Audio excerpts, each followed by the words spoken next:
The following talk is offered freely to ensure that no one is ever denied access to these practices and to these teachings. If you feel inspired to make a donation to support this offering, you can go to my website at jonathanfoust.com. While you're there, you can also sign up for a monthly newsletter designed to support you in your practice. Thank you, and enjoy.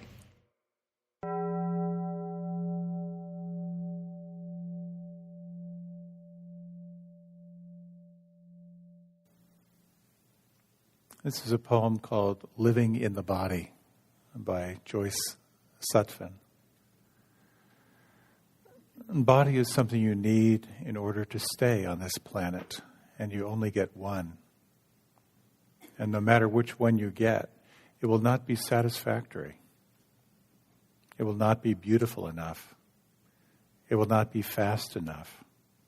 It will not keep on for days at a time, but will pull you down into a sleepy swamp and demand apples and coffee and chocolate cake.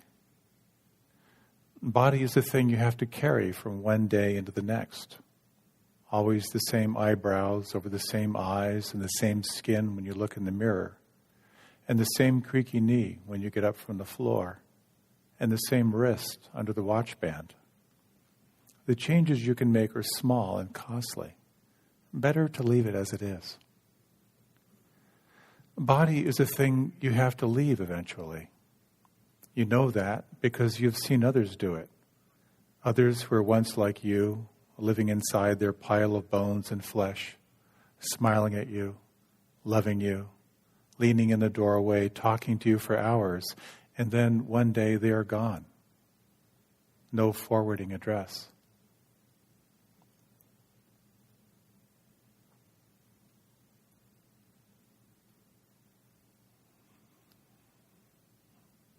I usually like to start off a talk with something funny. But there's something so profound about acknowledging this journey that we're on together. And a most critical part of your practice is your relationship to your body. How the body is a doorway to seeing clearly into the nature of reality. As you've been settling into your practice, no doubt you've experienced all kinds of resistance, all kinds of experiences, perhaps some moments, some glimpses of deep pleasure or insight. Perhaps you've had struggles, whether they be with physical pain or with emotional turbulence or the mind obsessively turning on something. I'd like to talk a little bit tonight about how this retreat is a journey. And as in any journey, there are components.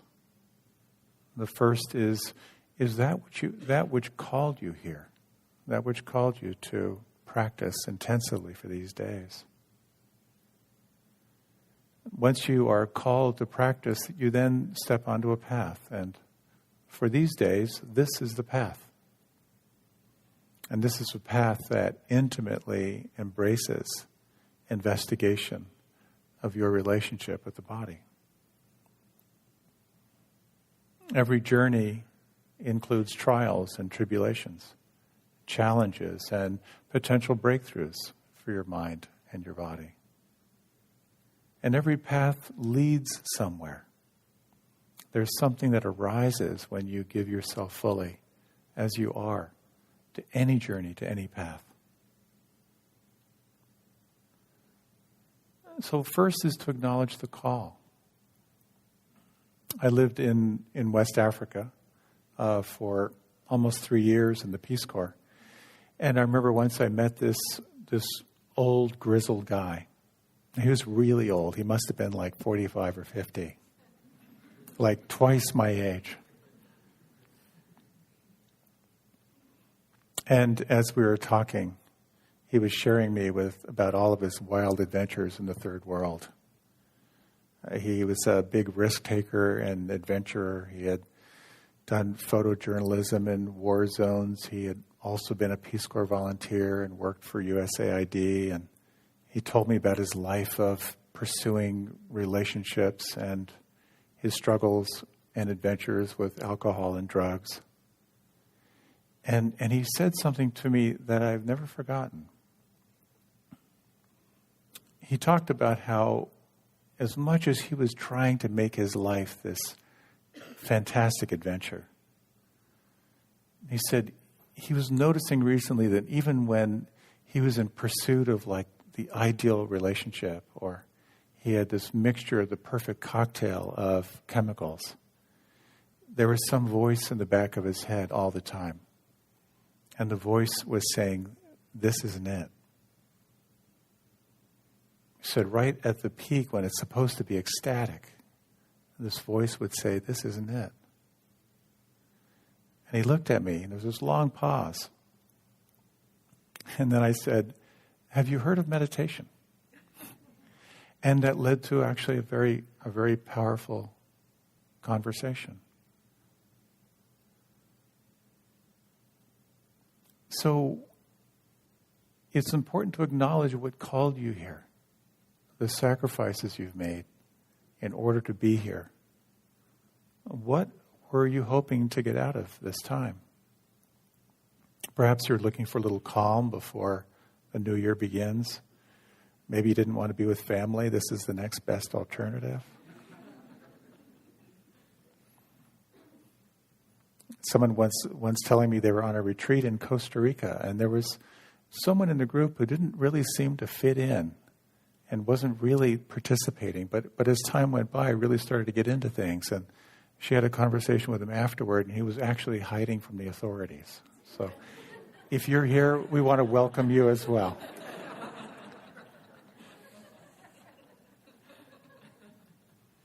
Maybe you're here to figure out what's next in your life. Or maybe you're here because you know it's good for you.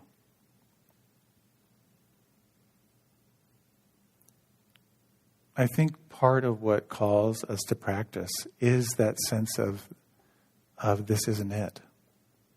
That there has to be more. Inevitably, I find that many people are drawn to practice are either drawn through some form of direct and deep personal suffering, or they've achieved a certain level of worldly success and see the inherent emptiness of it. I remember having a conversation with someone who said, I am now making the amount of money that I always told myself, when I'm making this much, then I'll be happy. I'm not happy. So that desire to see more clearly is what drew the Buddha to his practice. His experience of seeing sickness, seeing old age, seeing death, and the recognition that no one goes beyond this. And then one day he saw a renunciate, he saw a monk who had nothing but seemed to have a quality of happiness and a quality of joy. That's what called him to practice. And in essence, I think that's what called you here. And it's so important to honor that call. The desire to see what is true. And so when you feel that call, you set off on a path. And your path, at least for the next 59 hours or so, is here, engaged into this practice. So this journeying, this stepping onto the path can be a powerful demarcation point. And there's a woman who came to the class I lead in Arlington. And she kind of stumbled into meditation, but she came to class, she had this profound shift and this realization of what the practice might do for her. And she told me what she did out of her enthusiasm. She said, I did a very American thing. I went shopping. She bought the cushion, the zabuton, the meditation bell, some books, and she signed up for Telesanga. And she talked about it in some detail. She was like, well, what color do I get? Do I go for the 100% buckwheat or for the or the memory foam with buckwheat blend? And what kind of bell do I go for? The resonant bell or the little dingy bell? And then she said, well, now I need a statue. Do I go for the skinny Buddha or the fat Buddha? And then she went further. She said, well, Tara wears a shawl. I should probably get a shawl, but I can't get the same color as her. That would be tacky. And then she realized how many different colors there are. And then she realized, do I match the shawl with my hair or with the cushion that I just bought? I'm not making this up. This was her process. So she told me how she got all this stuff. And she came to her first retreat. And she sat down. And she thought, this is it? And maybe you've had that experience in these days of, this is it? In all of your enthusiasm to come to practice, to come into contact with the trivia of the mind. To experience again this insipid train of thoughts. Again, this sexual fantasy. This knee pain again. To suddenly realize you can't get Christmas carols out of your head, which someone was reporting earlier today. And it's easy, I find, when I'm on retreat, to forget what the practice is. What actually am I supposed to do? Someone once asked me at a class, they said, I'm really confused. Am I supposed to relax or am I supposed to pay attention? I thought about it for a while and I said, yes.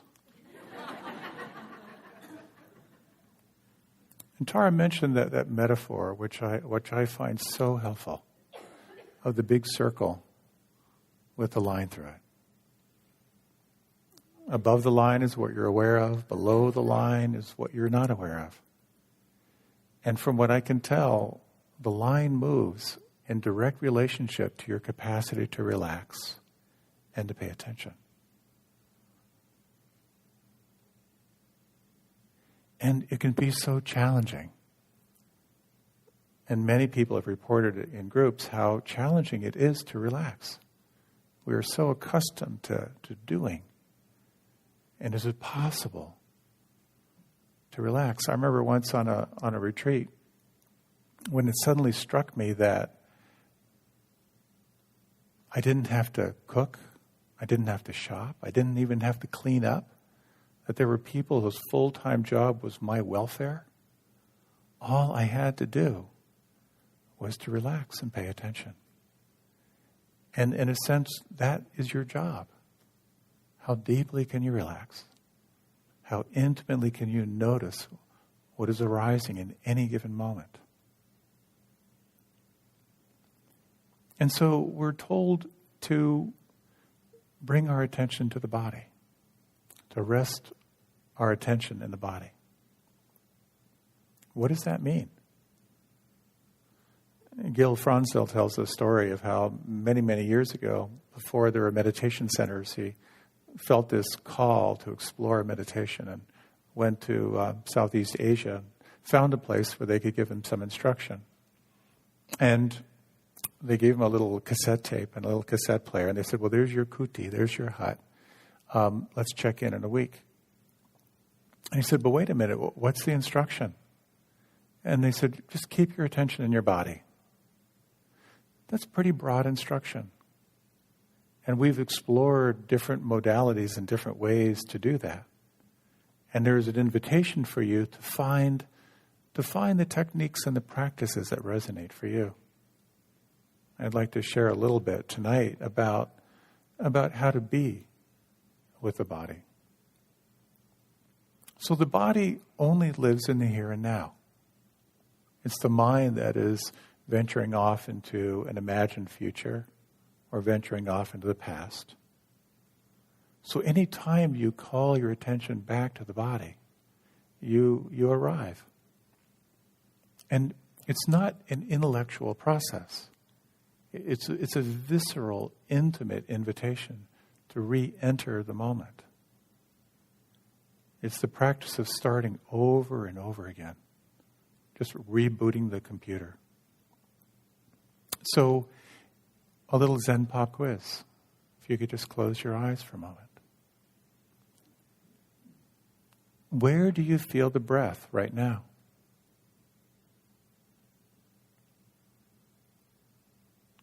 Where is the breath the most predominant right now? Is this breath a long breath? Or is this breath a short breath?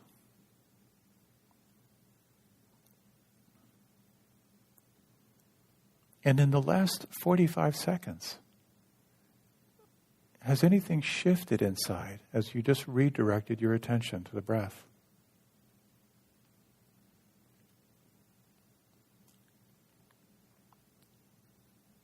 If your anchor is sound, what sounds are the most predominant right now?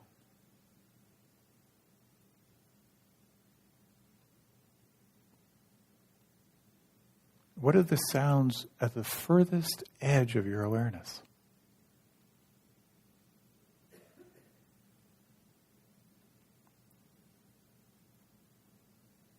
And is it possible to feel the vibration of the sounds?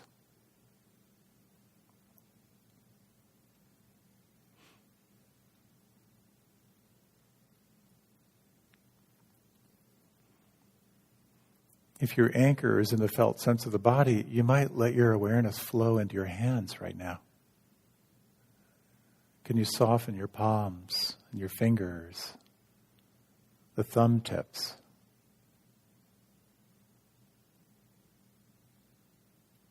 How intimately can you detect a sense of aliveness here? Is it possible to feel the pulse? Or tingling, or subtle energy, or vibration.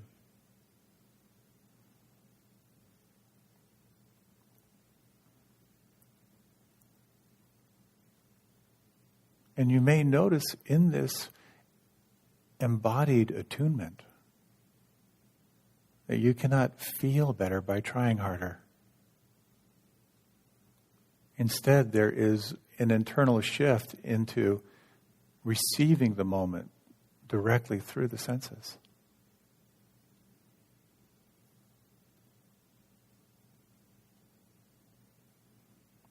And in these final moments, can you sense this relationship between relaxation and feeling?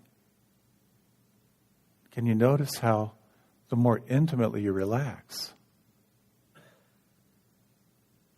the more intimately you can feel?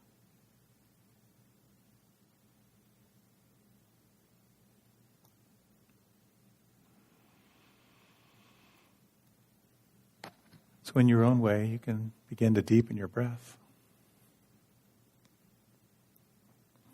And if you like, you can open your eyes, or you might prefer to remain with your eyes closed. That would be totally fine.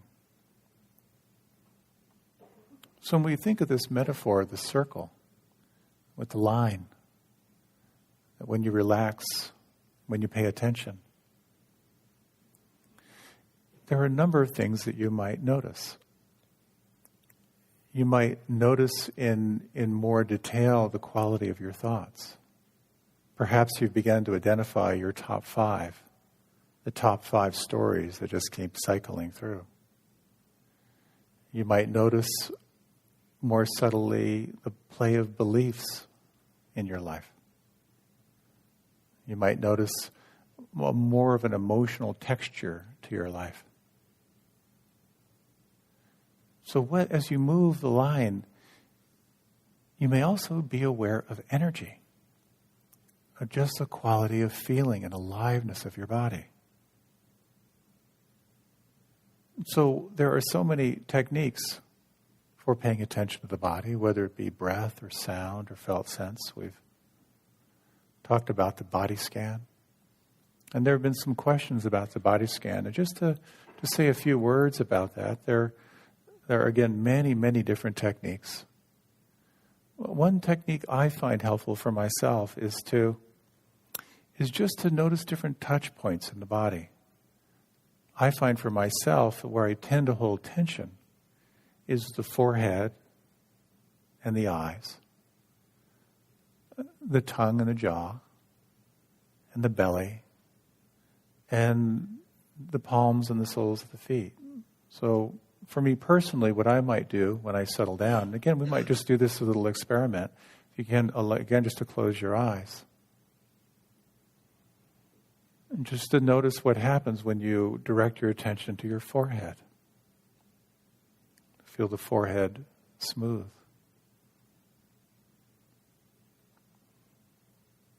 And noticing the little muscles around the eyes. Is there any tension here you can detect? And is it possible to just feel here?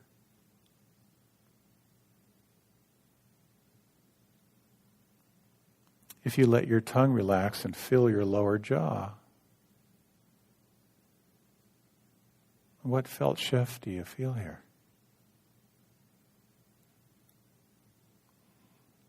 When you investigate the belly and the lower back, is there anything here that could relax or soften?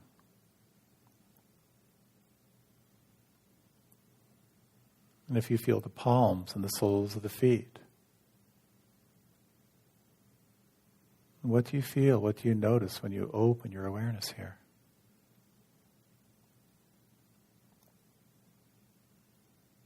Again, just noticing what may have shifted in just a minute or two of turning your attention from the narrative or the story directly and intimately on the inside.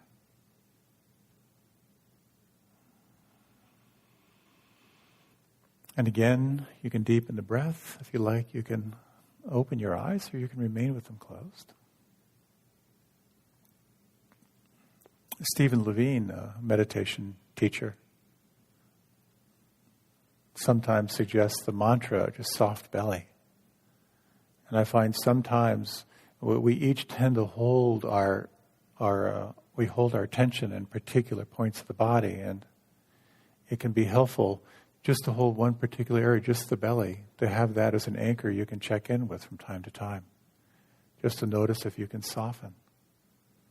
I find in my own practice that, because the belly is where I tend to hold tension, that I'll soften the belly, and then when I check back in again, it is tightened up again. So coming back to relax, even one particular point in the body, can be a very helpful way of calling yourself back home.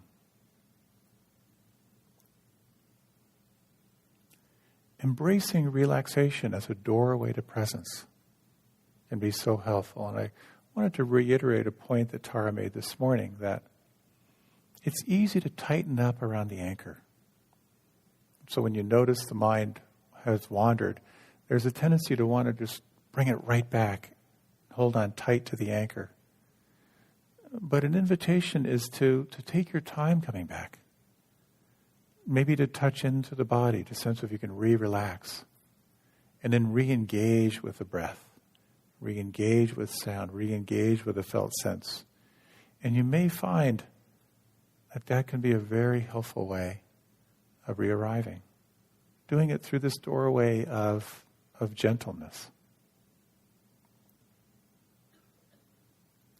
So as you rest awareness in the body, you may notice how much of your experience arises from this mystery of this mind-body matrix. On the most primary level, there's just primal energy, aliveness, life force, chi, prana, ki, Holy Spirit, whatever you may call it, that energy that animates your physical body. The difference between your body and a corpse is this quality of primal aliveness. That is what we rest ourselves back into. But you may notice that something arises out of that primal energy, and that energy will be interpreted before you're even aware of it into one of three categories. This raw energy will manifest as sensation your mind will label as unpleasant. It will arise as sensations your mind will label as pleasant. And it will also arise as everything in between, the neutral sensations, neither pleasant nor unpleasant. As you relax and pay attention, this can be a very powerful way to rest your attention on the play of what is called Vadhana, this play of pleasant, unpleasant, and neutral. And what you may begin to notice as you begin to relax and pay attention, that without even being aware of it, you will move into an immediate reaction. We are programmed as biological beings to move away from unpleasant and toward pleasant. So what often arises out of pleasant, unpleasant, neutral will be some thought form. There'll be some conversation. It's too cold in here. Why can't they get control of the heating in here? I should have brought a coat. But then I get too hot, and you go off in that story, all in reaction to an unpleasant sensation. Or if something pleasant arises and you find yourself attaching to it. Or there's a neutral, maybe a quality of neutrality is dominating. There's nothing really going on. Well, then a restlessness or a boredom can emerge from there. So there's a very interesting arising that I find helpful, sort of a chain of causality, if you will. There's primal energy. That primal energy at the very core forms in the pleasant, unpleasant, neutral. Without being aware of it, you react and you start thinking about it. If you think the same thought over and over and over and over again, that thought will calcify into a belief. If you're not aware of the beliefs in your life, they become habits. And if you're not aware of the habits, they form your character. And if you're not aware of your character, that becomes your destiny. So arising from the body is how we create our life. We spend much of our life hanging out on the level of thoughts and beliefs. This is a radical invitation to come back to the primal. Come back to this raw experience of here and now. And from that place of non-judging awareness, notice what arises moment by moment. The arising of pleasant, unpleasant, neutral. And then you begin to see all of your reactive patterns. All of the conditioning of your life that forms in relationship to the here and now. You may have noticed that your reaction to what arises in meditation very well may be exactly how you react to that same phenomena in life out in the world. And the opportunity we have here is to slow it all down.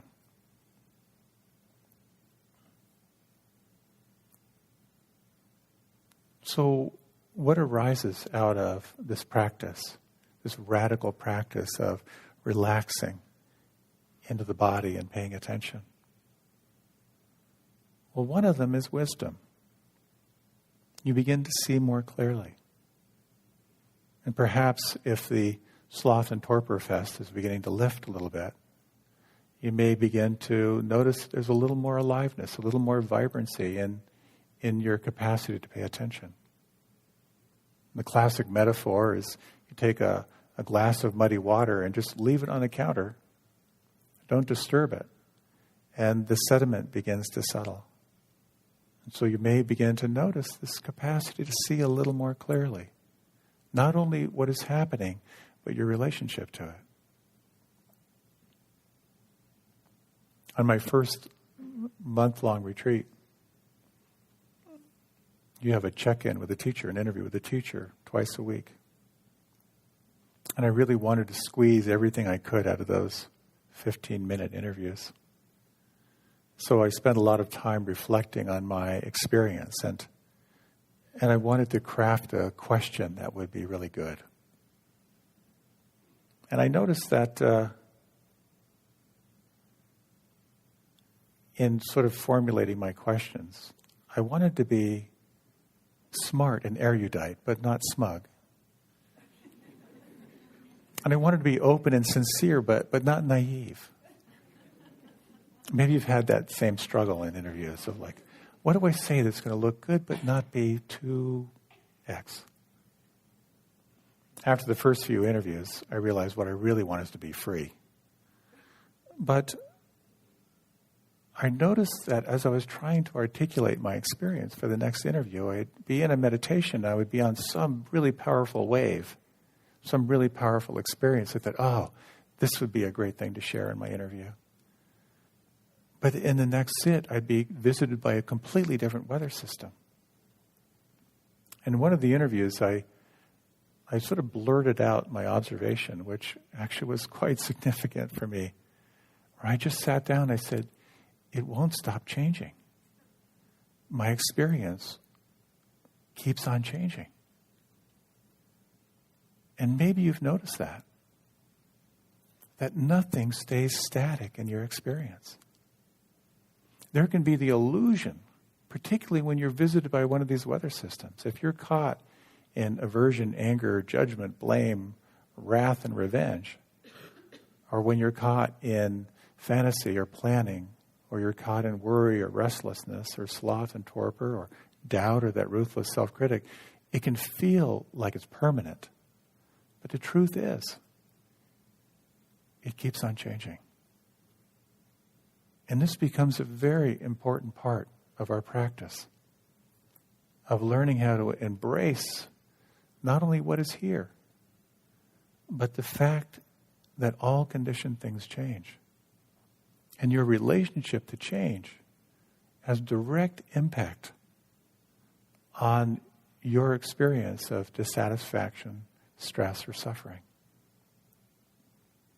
So I thought I might lead a little meditation, kind of exploring this characteristic of change and the awareness of change. But it might be nice just to do a little stretch. There's a particular little stretch I like to lead that I find very, very helpful and something you might kind of employ from time to time. Naturally, when you sit for an extended period of time, you may notice there's kind of a collapsing that occurs. And inevitably that can lead to, discomfort. And what happens over time, because most of us sit for a living, there are certain muscles along the front that get kind of chronically contracted, and the muscles in the back kind of get chronically lengthened. So this little practice, just for a few minutes, can be a really wonderful way to to realign your body. So what you can do is, if you like, you can close your eyes and just gently draw your navel in toward your spine. As you draw your navel in toward your spine, press down through the sits bones, press down through the floor of the pelvis. And you may have a sense you're kind of lifting up and out of your waist. And if you like, you can begin to deepen your breath. Inhale slowly to the count of 4. And then move right into the exhalation, exhaling slowly to the count of 4 or maybe 5. Let your breath be slow and full and deep. And if you like, gently draw your arms up overhead. Let the breath move continuously. Draw the navel in toward the spine. Press down through the sits bones. Then if you like, you can interlace your fingers. And either bring your palms to the top of your head, or if you like, you can slide your hands slightly behind your head. And now continue to breathe. You're not straining, but you're pressing down to the floor of the pelvis, drawing the navel in through the spine. And notice if you can draw the breath up under the collarbones, filling the upper lobes of the lungs with air. And you might sense if you can relax at the back of the neck, maybe lift the chin slightly. And what's happening as you breathe is there's this opening through the front. Imagine you're breathing the heart forward. You're holding this contraction through the back of the body. And after about 4 or 5 breaths, there can be a nice internal reset. And then as you're ready again, reach the arms up overhead. Feel the space between the fingers and thumbs, and with your eyes closed, gently let your hands flow down toward your lap.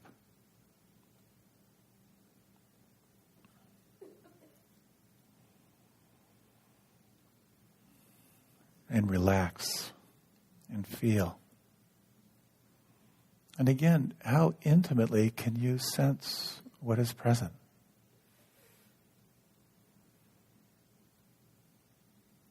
In some subtle way, has your experience of the breath shifted? Perhaps maybe a little more room through the sternum, in the upper lobes of the lungs. We're going to do a sound meditation, the sound of the bamboo flute. You might let your attention open into this realm of hearing. Again, you may notice how hearing is effortless. This sense of receiving the moment.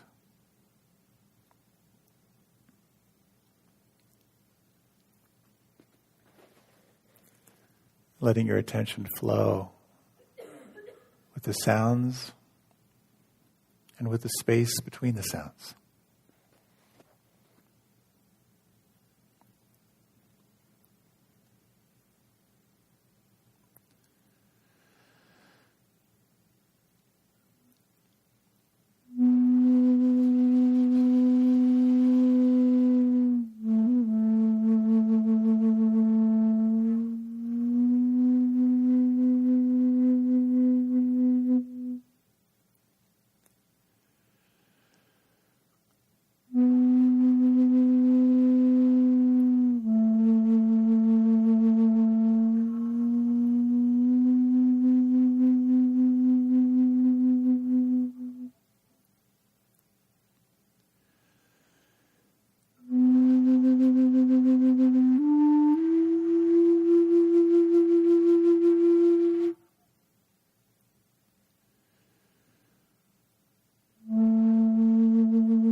And with the sound of the bell, notice how intimately you can track the arising of sound, the sustaining of sound, and the falling away of sound.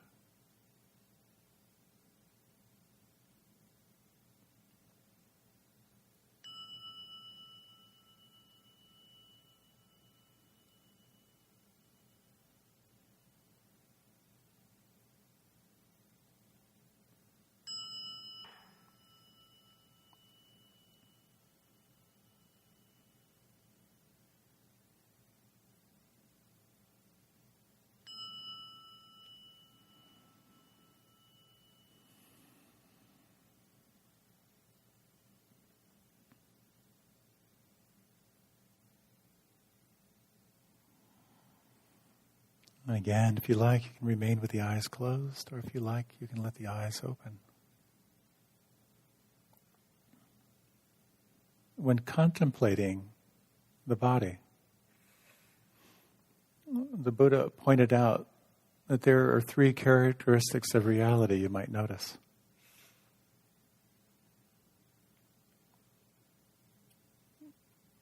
Have you noticed that when you opened a sound, there was constant change? Not just the coming and rising of sound, but also the sound of the heating system in the background, the shuffling. This points toward the quality of anicca, of impermanence. That when you explore being present in the body, there's the recognition that anything that is born of causes and conditions is subject to change. The second quality is you may have noticed your relationship to the sounds. There may have been a few sounds that were enjoyable for you. There may have been some sounds that were irritating to you.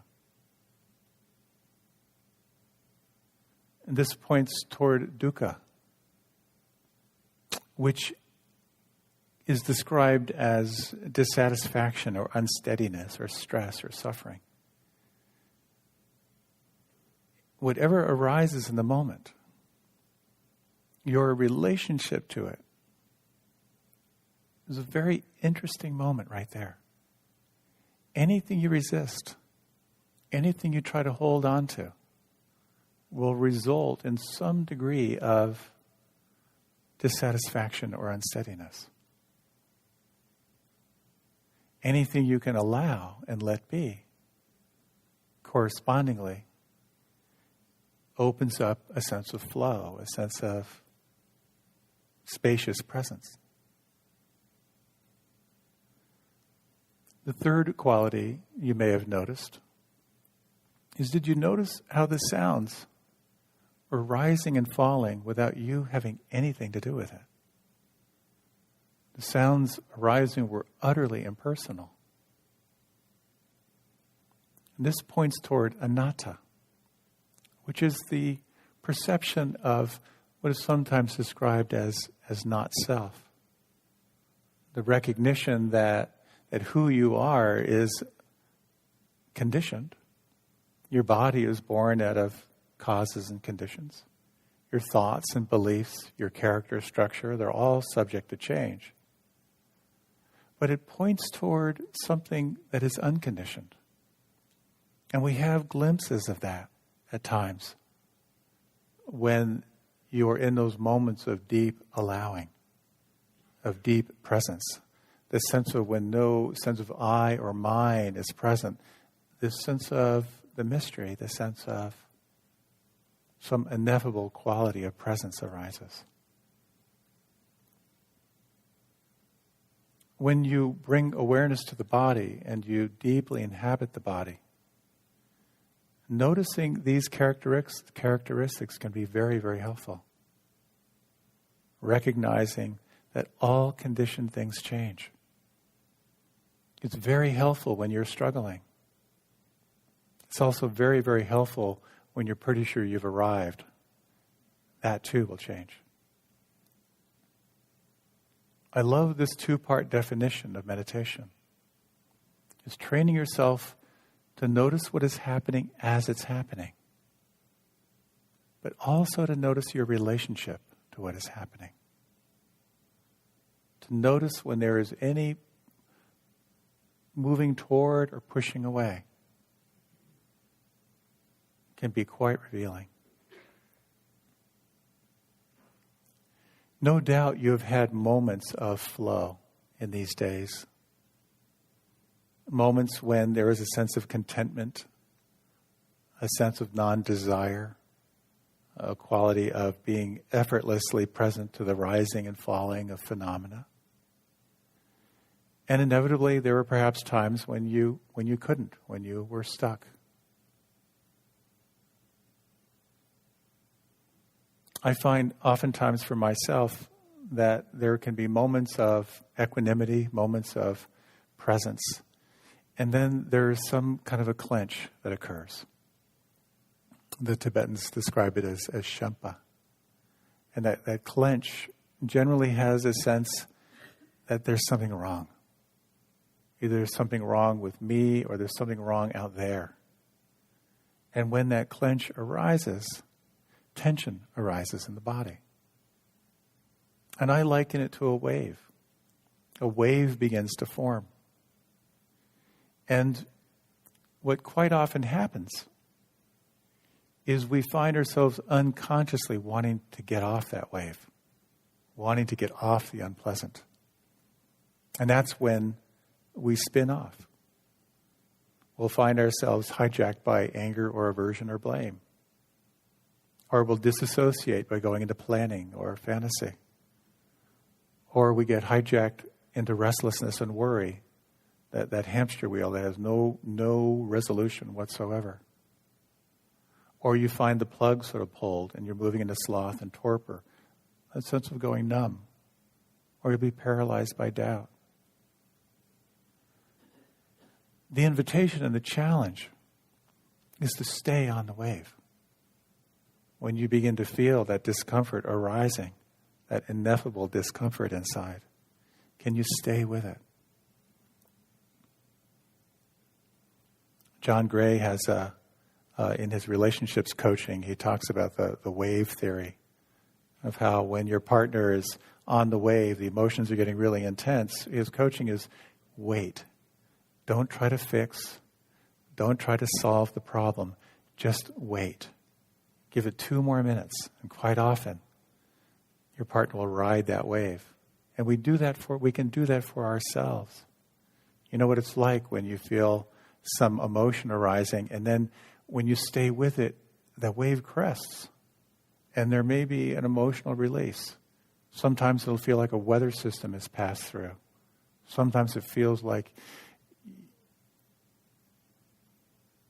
you have just been released from something. Sometimes there can be a cognitive insight. Sometimes not. Learning how to stay on the wave is part of the practice. A number of years ago, my beloved dog died while I was on retreat here at Pearlstone. And I had to go home and say my goodbyes and then come back and just sit with all of that. And I made a determination. You know how grief comes in rogue waves? You know how like everything's fine and then either a thought or a smell or some association and suddenly you're on the wave. And part of my practice was to stay on the wave.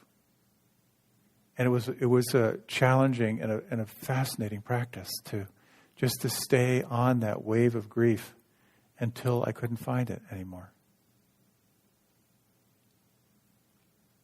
So sometimes there are powerful weather systems. Sometimes tsunamis arise in your experience. And other times it's quiet. It's more subtle.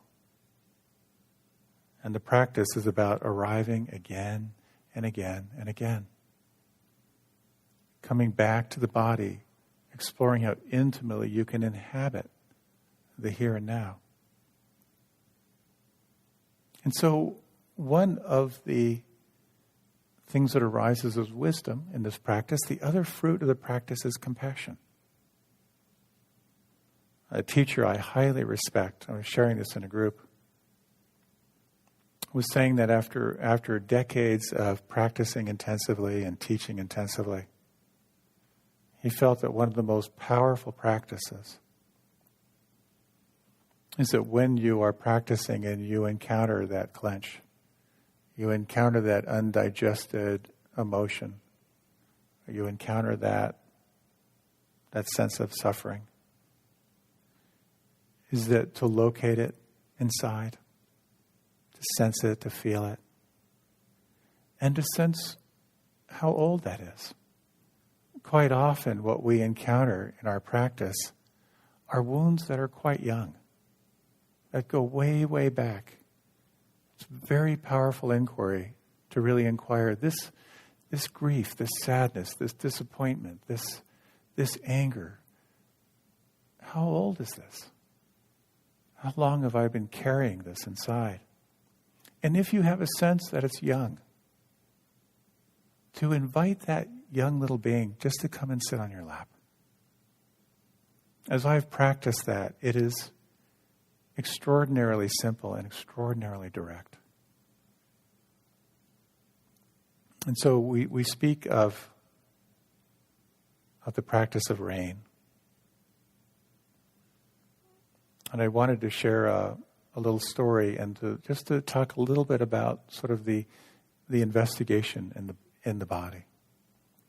This is the story of a woman who's on retreat who was dealing with a lot of indigestion. So pretty strong sensations. And as she explored it, she realized that there was a lot of undigested anger. She could feel this roiling in her belly. And she thought back over the holidays, and there was a family dynamic that sort of forced her to step back because there was so much drama. So she just sort of stepped back and kind of let it all happen. And then recognizing that felt sense inside, she asked, can I allow it? And she could. So then she moved to the investigation. As Tara said, the investigation here is not so much intellectual. It's not replaying the story. The invitation is to bring it inside. So when you do this somatic investigation, it's very helpful to remember a few things. One is that oftentimes where we hold emotions is in the midline and the core of the body. It can be the jaw, the throat, the belly, the heart. And there are three qualities you might look for in this felt sense of how your body holds an emotion, how it holds a memory, how it holds a thought. The first is that which is strong and unmistakable. That's that grinding ache in your gut, like something horrible has happened. Or it might be the ache in your heart, or the heaviness of your heart. Or it might be the lump in your throat. Or it might be that sense of that burning around your eyes, like you're about to cry.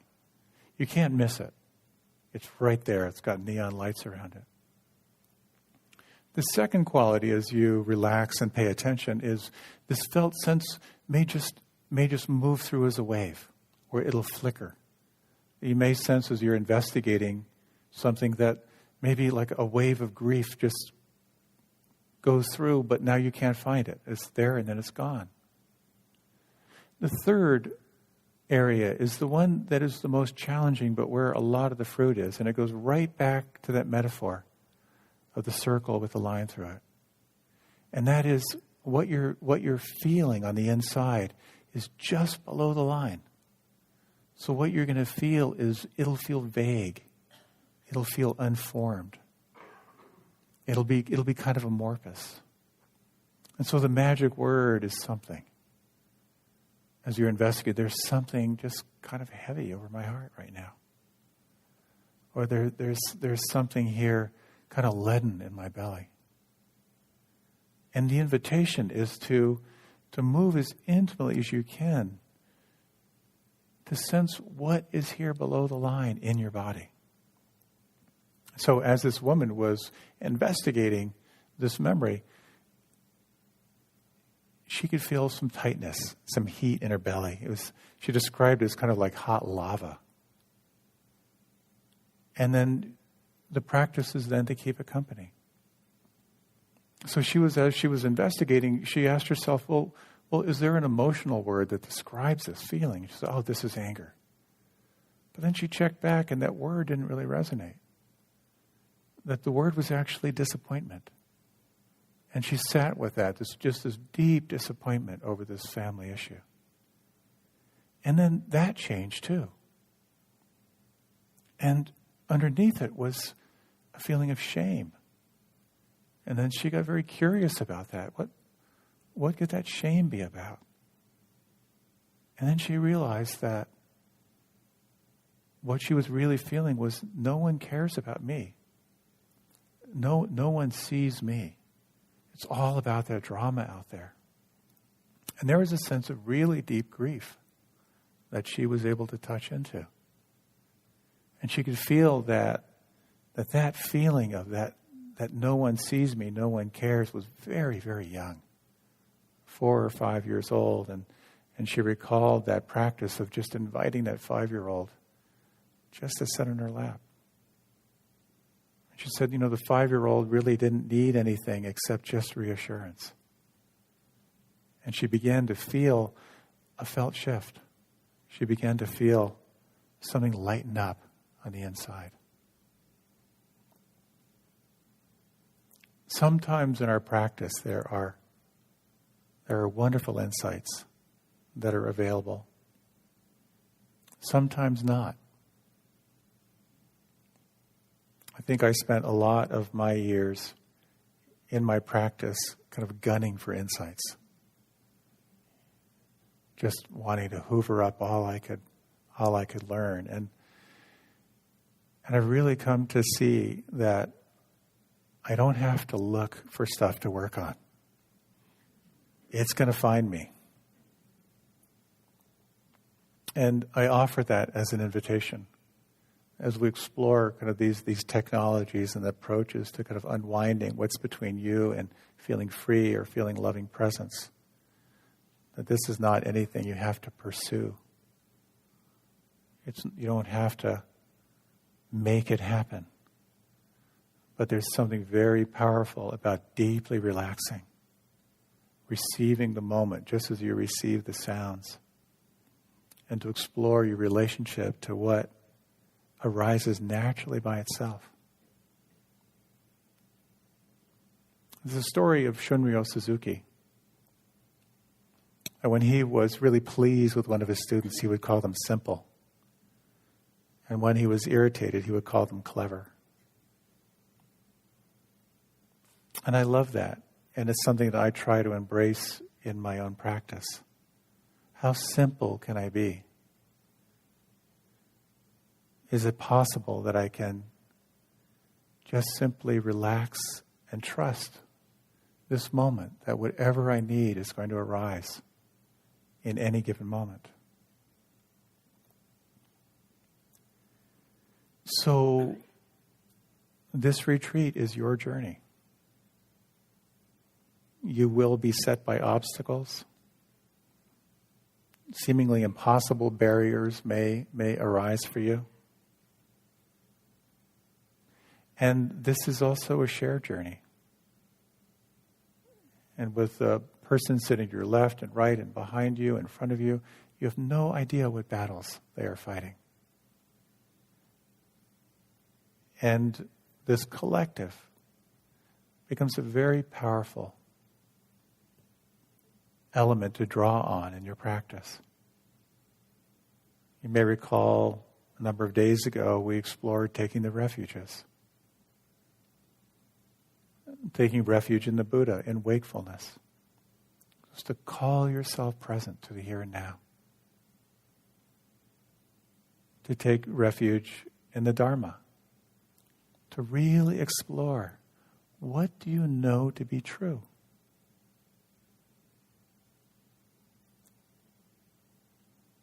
To take refuge in Sangha.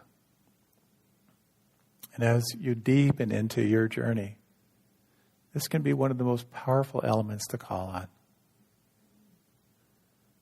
To draw on the sincerity of those around you, to let their practice support you. To know that whatever you're feeling, you are not alone. And if nothing else, as Jack Kornfield has said, the main advantage of meditating in large groups, if you're having particularly insane thoughts, you can blame them on the person behind you.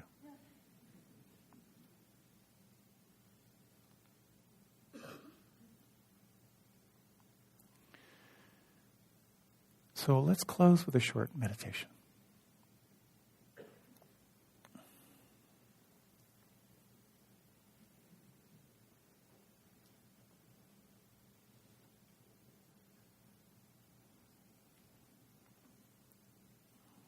Where do you feel the breath right now?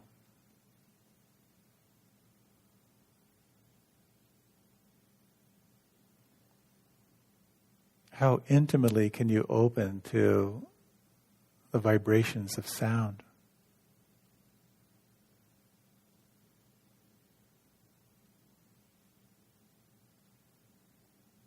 And as you sense this body, how intimately can you feel the aliveness inside? Pulse, tingling, vibration.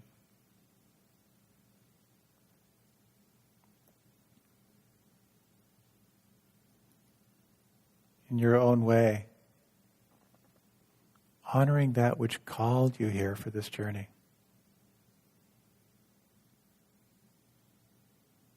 This practice of taking refuge in the body.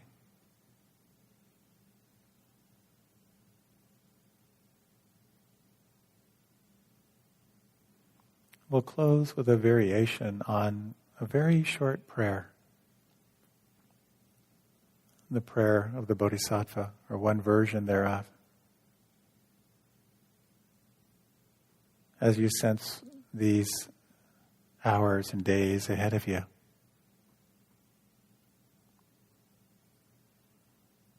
may whatever arise serve the awakening of heart and mind and be of benefit to all beings.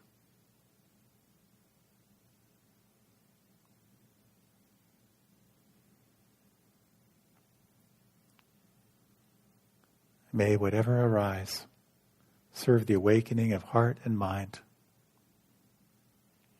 and be of benefit to all.